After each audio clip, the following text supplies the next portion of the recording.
Let's jump right in with tips and new hope for thriving with Parkinson's. You're not alone. Over 10 million people worldwide are living with this condition. You know that feeling when your feet just seem to freeze up while you're walking? Here's the trick. March with big steps. Just pretend you're walking to a beat.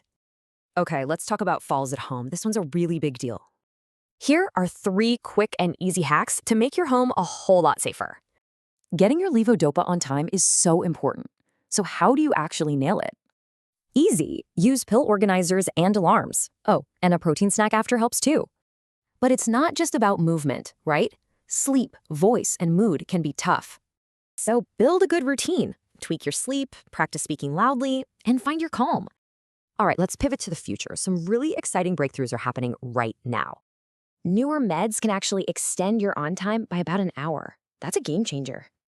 And get this, scientists are testing stem cells to help replace what the brain has lost.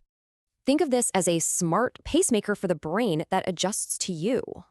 But remember, always talk to your geriatrician before trying anything new. There's so much you can do to thrive. So what's the first tip you're going to try?